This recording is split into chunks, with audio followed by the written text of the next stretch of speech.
नमस्कार प्रिय दर्शकबृंद, धर्मकथा यूट्यूब चैनेले आपनादेरके सबाइके आबारो एकबार जानाई सुस्वागतम। बला हये थाके जे भक्तेर भगवान, भक्तेर भक्तिर काछे स्वयं भगवानकेও हार मानते हय। हाँ शुधु भक्तबृंद, भक्तिर कतटा शक्ति ता आजकेर এই ভিডিও থেকে আপনারা জানতে পারবেন।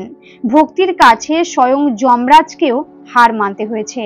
স্বয়ং দেবাদিদেব মহাদেব ও মা পার্বতীকেও তার ভক্তির কাছে আসতে হয়েছে। কতটা ভক্তি থাকলে স্বয়ং ঈশ্বরকেও বাধ্য করা যায়, এই সব কিছু আজকে এই সুন্দর একটি দৃষ্টান্তের মাধ্যমে আপনারা বুঝতে পারবেন অথবা অনুভব করতে পারবেন। তাই ভিডিওর কথাগুলো অবশ্যই খুব মনোযোগ সহকারে আপনারা শুনুন। ভিডিওটির কথাগুলো শেষ পর্যন্ত শোনার পর আপনার হৃদয়ও কাঁদবে, আপনারও মনে ভক্তি জাগবে। শুধু একটাই অনুরোধ, ভিডিওর কথাগুলো খুব একাগ্র মনে শ্রবণ করুন এবং মনে মনে ঈশ্বরের কল্পনা করুন, দেখবেন আপনারও চমৎকার হবে। একটি অভূতপূর্ব দৃষ্টান্ত, এটা আপনারও ভালো লাগবে। জয় শ্রীকৃষ্ণ, রাধে রাধে, ওম নমঃ শিবায়। একটি গ্রামে এক ধনী ব্যবসায়ী বাস করতেন। সে ব্যক্তি ও তার স্ত্রী একসঙ্গে মিলেমিশে ভালোভাবেই দিন কাটাচ্ছিল।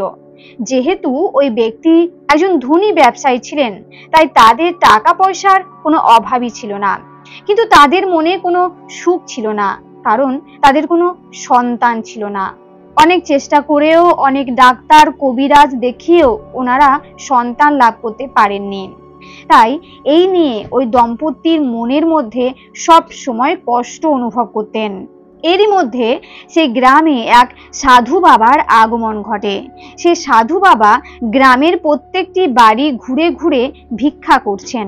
সাধু বাবার আগমনের কথা শুনে সেই ব্যবসায়ী ও তার স্ত্রী ভীষণ আনন্দিত হলেন এবং তারা সেই দিনটির অপেক্ষা করতে লাগলেন, যেদিন সাধু বাবার চরণ ধুলি তার বাড়িতেও পড়বে এবং তারা সেই দিনটির অপেক্ষা করতে লাগলেন। কারণ তারা ভাবলো যে সেই সাধু যখন তাদের বাড়িতে আসবেন তখন তিনি অনেক আশীর্বাদ করবেন এবং সাধু বাবার আশীর্বাদে হয়তো তাদের সন্তান লাভ হতেও পারে। কিন্তু খুবই আশ্চর্যজনকভাবে সেই সাধু বাবা গ্রামের প্রত্যেকের বাড়িতে গেলেও শুধুমাত্র তাদের বাড়িতেই পা রাখলেন না। সাধু বাবা যখন সেই ব্যবসায়ীর বাড়ি পার করে পাশের বাড়িতে গেলেন তখন তারা এটা দেখে খুবই আশ্চর্য হলেন এবং মনে মনে খুবই কষ্ট পেলেন। তো ওই ব্যবসায়ী কিছুক্ষণ নীরব থাকার পরে পাশের বাড়িতে গেলেন এবং সাধু বাবাকে হাত জোর করে বললেন, বাবা আপনি আমাদের বাড়িতে ভিক্ষা নিতে আসবেন না কেন? আমাদের কি কোনো ভুল হয়েছে? সাধু বাবা বললেন, আমি এই গ্রামের ঢোকার মুখে সবার মুখে শুনলাম যে তুমিও তোমার স্ত্রী নাকি নিঃসন্তান। আমাদের নিয়ম অনুযায়ী নিঃসন্তান কোনো বাড়িতে ভিক্ষা গ্রহণ করলে পাপ হয় এবং সেই মানুষ অপবিত্র হয়ে যায়।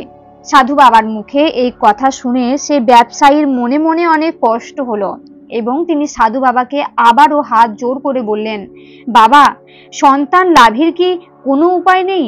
আপনি কি দয়া করে আমাকে সন্তান লাভের কোনো উপায় বলতে পারেন? আমরা অনেক চেষ্টা করেছি জানেন। বলতে বলতে সেই ব্যবসায়ী কেঁদে ফেললেন। এটা দেখে সাধু বাবারও খুব কষ্ট হলো।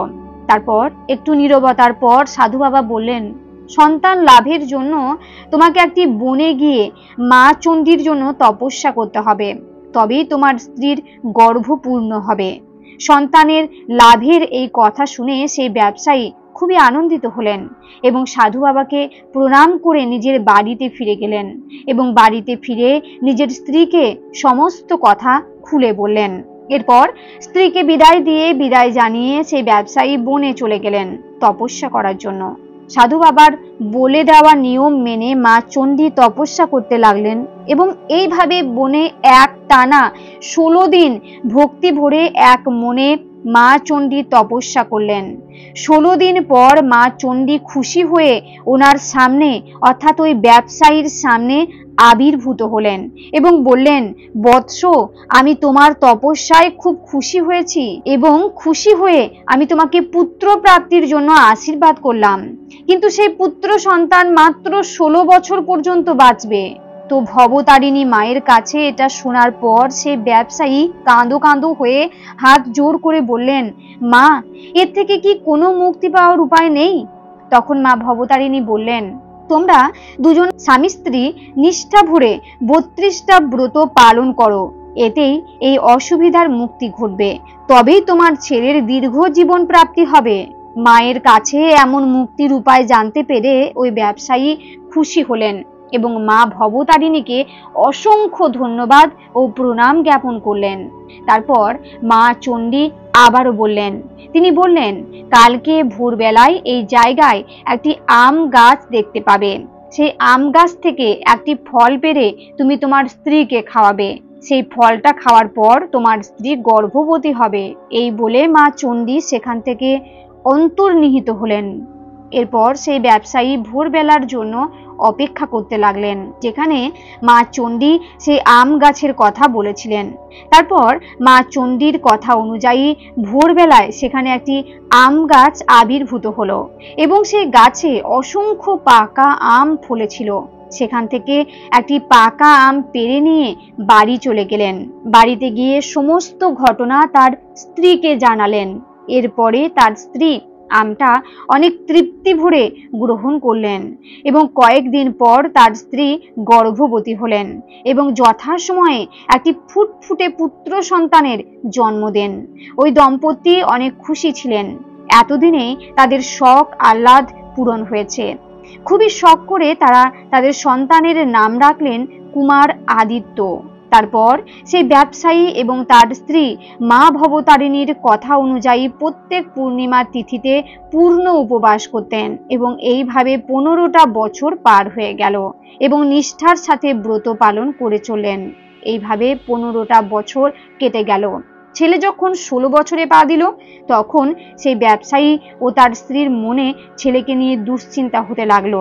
সেই দুশ্চিন্তা থেকে মুক্ত হওয়ার জন্য সেই ব্যবসায়ী ও তার স্ত্রী ছেলেকে তার নিজের মামার কাছে শিক্ষা গ্রহণের জন্য পাঠিয়ে দেওয়ার সিদ্ধান্ত নিলেন এবং ঠিক করলেন যে তারা 1 বছর পর ছেলেকে আবার নিজের কাছে ফিরিয়ে আনবেন। পরিকল্পনা অনুযায়ী ছেলের মামা সেই গ্রামে আসলেন তাকে নিয়ে যেতে। অপরদিকে সেই ব্যবসায়ী ও তার স্ত্রী মা ভবতারিণীর পূজা করতে লাগলেন এবং প্রতি পূর্ণিমা তিথিতে পূর্ণ উপবাস করতেন। মা চণ্ডীর বলে দেওয়া কথা অনুযায়ী কুমার আদিত্য যখন নিজের মামার সাথে মামার বাড়িতে যাওয়ার জন্য রওনা হন, তখন পথে যেতে যেতে একটা গ্রাম পড়ল। সেদিন সেই গ্রামে এক ব্রাহ্মণের মেয়ের বিবাহ অনুষ্ঠান হচ্ছিল। কোনো এক কারণবশত সেই মেয়ের হবু বর বিয়ে করতে না আসায় সেই ব্রাহ্মণের কন্যা লগ্নভ্রষ্ট হতে বসেছিল। সেই মুহূর্তে কুমার আদিত্য তার মামার সঙ্গে সেখান দিয়ে যাচ্ছিলেন। কুমারকে দেখে সেই ব্রাহ্মণ তার মামার হাতে পায়ে পড়ে যান এবং বললেন, দয়া করে এই ছেলেটির সাথে আমার মেয়ের বিয়ে দিয়ে দিন, তা না হলে আমার মেয়েটা যে লগ্নভ্রষ্ট হবে, আমি যে সমাজে মুখ দেখাতে পারবো না, আমার মেয়েটার আত্মহত্যা করা ছাড়া আর কোনো উপায় থাকবে না, দয়া করে আমার মেয়েটাকে বাঁচান। এই বলে তার হাতে পায়ে ধরে কাঁদতে লাগলো। ব্রাহ্মণের এমন করুণ আরতি শুনে কুমার আদিত্যের মামা ভাগ্নেকে বিয়ের পিঁড়িতে বসাতে রাজি হয়ে গেলেন। তারপর কুমার আদিত্যের সঙ্গে ব্রাহ্মণের কন্যার বিবাহ সুষ্ঠুভাবে সম্পন্ন হলো। বিবাহের পর কুমার আদিত্য যখন তার নতুন স্ত্রীকে নিয়ে খেতে বসে, তখন সে খুব মনমরা হয়ে বসেছিল। স্বামীকে এইভাবে মনমরা হয়ে থাকতে দেখে সদ্য বিবাহিতা স্ত্রী এর কারণ জানতে চাইল। তখন কুমার আদিত্য তার সদ্য বিবাহিত স্ত্রীকে তার জীবনে ঘটে যাওয়া সমস্ত ঘটনা সবিস্তারে জানায়। সবটা শুনে কুমার আদিত্যের স্ত্রী তাকে আশ্বস্ত করে বলেন, আমি তোমাকে স্বামী বলে যখন মেনে নিয়েছি, তখন তোমার ভালো মন্দ সবকিছুর দায়িত্ব আমার। তোমার সঙ্গে সারা জীবন অতিবাহিত করার জন্য আমাকে যা যা করতে হয় আমি তাই করব। তুমি 1 বছরের জন্য শিক্ষা গ্রহণ পর্ব শেষ করে ফিরে এসো, আমি ততদিন তোমার জন্য অপেক্ষা করব আর ঈশ্বরের কাছে আমি প্রার্থনা করব। স্ত্রীর কাছে এই কথা শুনে কুমার আদিত্য কিছুটা আশ্বস্ত হলেন। চলে যাওয়ার পর নিজের সদ্য বিবাহিত স্ত্রীকে একটি আংটি দিয়ে গেলেন। তারপর কুমার আদিত্য নিজের মামার সাথে শিক্ষা গ্রহণের উদ্দেশ্যে রওনা দিল। অপরদিকে সেই গ্রামে ব্যবসায়ী ও তার স্ত্রী প্রত্যেক পূর্ণিমা তিথিতে পূর্ণ উপবাস করে চলেছেন ভক্তি এবং নিষ্ঠার সাথে। এছাড়াও সাথে সাথে মা ভবতারিণীর পূজাও তারা করতে শুরু করেছেন। ওদিকে মামার বাড়িতে শিক্ষা গ্রহণ পর্ব শেষ করে বাড়ি ফেরার পথে কুমার আদিত্যকে একটি বিষাক্ত সাপে কামড়ায় এবং রাস্তার মধ্যে সে লুটিয়ে পড়ে। তখন যমরাজ নিজে এসে কুমার আদিত্যকে নিয়ে যাওয়ার জন্য উদ্যত হন, কিন্তু সেই ব্যবসায়ী ও তার স্ত্রীর পূর্ণিমা উপবাসের জন্য তিনি তাকে কিছুতেই নিয়ে যেতে পারছিলেন না। যমরাজ যখন কুমার আদিত্যকে সেখান থেকে নিয়ে যেতে উদ্যত হন, তখন সেখানে স্বয়ং মহাদেব ও মাতা পার্বতী এসে উপস্থিত হন। তারপর মহাদেব ও মা পার্বতী যমরাজকে বললেন, এই ছেলেটির দীর্ঘ জীবন দানের জন্য দেবী পার্বতী বললেন, এই ছেলেটির বাবা ও মা অত্যন্ত নিষ্ঠা ভরে মা ভবতারিণীর পূজা করছেন এবং প্রতিটি পূর্ণিমা তিথিতে পূর্ণ উপবাস করে চলেছেন। সেই কারণে এই ছেলেটির জীবন ফিরিয়ে দিতে হবে। দেবী পার্বতীর অনুরোধে যমরাজ সেখান থেকে ফেরত যেতে বাধ্য হলেন। তারপর থেকে কুমার আদিত্য দীর্ঘ জীবন লাভ করলেন। অপরদিকে কুমার আদিত্যের স্ত্রীও ঈশ্বরের কাছে তার স্বামীর প্রাণ ভিক্ষা করে প্রার্থনা করতে থাকেন। তো এরপর কুমার আদিত্য তার স্ত্রীকে সঙ্গে নিয়ে নিজের গ্রামে বাবা মায়ের কাছে ফিরে আসেন। কুমারকে এইভাবে স্ত্রীকে সঙ্গে নিয়ে আসতে দেখে বাবা মা আশ্চর্য হয়ে যান এবং তারা ভাবলেন এসবই মা ভবতারিণীর লীলা। এরপর তারা সবাই সুখে শান্তিতে সংসার যাপন করতে থাকলেন। দর্শকবৃন্দ, এটাই প্রার্থনার ফল। এক মনে যদি ঈশ্বরকে ডাকা যায় তাহলে ঈশ্বর অবশ্যই আপনার ডাকে সাড়া দেবেন। তাই বলা হয় ভগবান ভক্তের ভক্তির কাছে হার মানতে বাধ্য হন। শুধু দর্শকবৃন্দ, কেমন লাগলো আজকের ভিডিও অবশ্যই কমেন্টস করে জানাবেন। এই ধরনের ভিডিও পেতে অবশ্যই সাবস্ক্রাইব করে সঙ্গে থাকুন এবং আত্মীয় বন্ধু পরিজনদের শেয়ার করে দেখার সুযোগ করে দিন। ঈশ্বরে বিশ্বাস রাখুন, ভালো হবেই আপনার। জয় শ্রীকৃষ্ণ, রাধে রাধে, ওম নমঃ শিবায়। আজ এই পর্যন্ত, আবারও আসবো পরের ভিডিও নিয়ে। ততক্ষণ সকলেই ভালো থাকবেন, সুস্থ থাকবেন। নমস্কার।